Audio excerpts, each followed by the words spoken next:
At the crack of dawn in Dufftown, Scotland, a century-old family tradition awakens.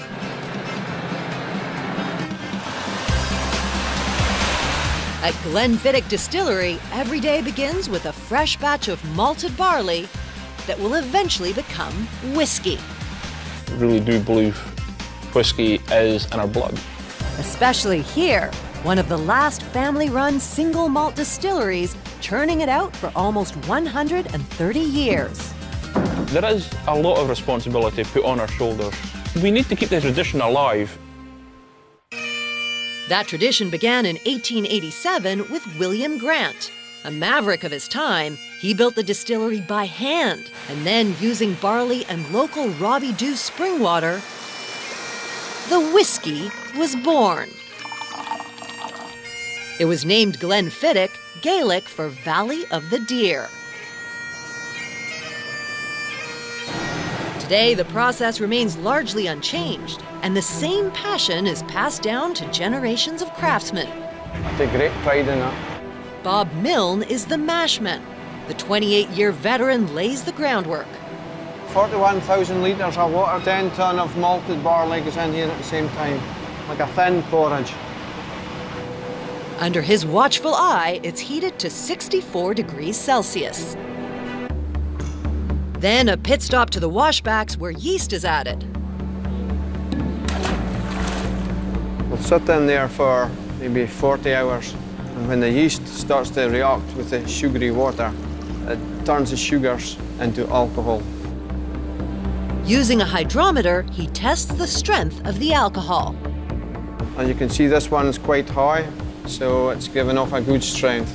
The further down it goes, the less strength it has. The higher up it goes, the better strength it has.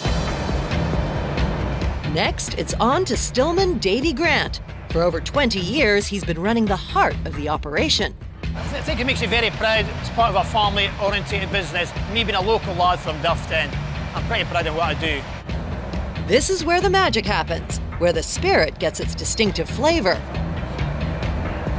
Glenfiddich stills, very unique because in the size and the shape of the stills, every second one is a different shape.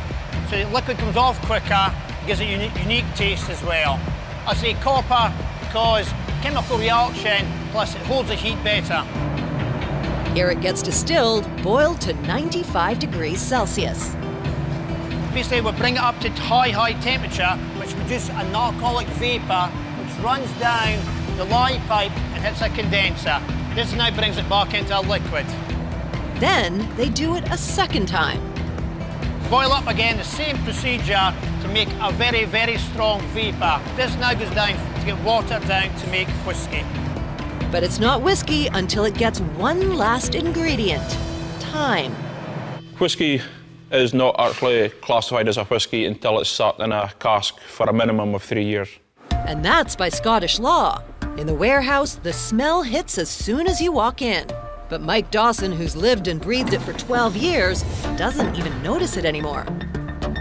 I've had a holiday for 3 weeks before, and I came back and I actually got to smell the same flavours that the visitors have done. And that was awesome. The watchman guards over the spirits as they sit patiently, aging in used sherry and bourbon oak casks. So here we've got a range of casks. We've got a Glenfiddich 1995, 1975, and then right beside it we've got the oldest cask that's in the warehouse here, in 1957. The whiskey in the cask will mature, it actually soaks into the wood and comes back out again. Each year, 2% is lost to evaporation. When it's time to release them, he gets first crack. We're using a hammer and spike here to open up our bung. We take a spike in against the grain, so it pops the bung a lot easier. These are breather pipes.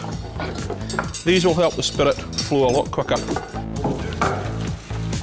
This river of 15-year-olds is being filtered and transferred into the giant vat. Then, one last checkup. To me, this one is looking very healthy. You would drink it. A perfect batch, on its way to becoming one of the 100,000 bottles these craftsmen make in a day. And just like their predecessors, each one is a labor of love. I see Glenfiddich on the shelf. You take great pride in seeing that a lot of times I've taken a lot of part in that bottle being produced and on display.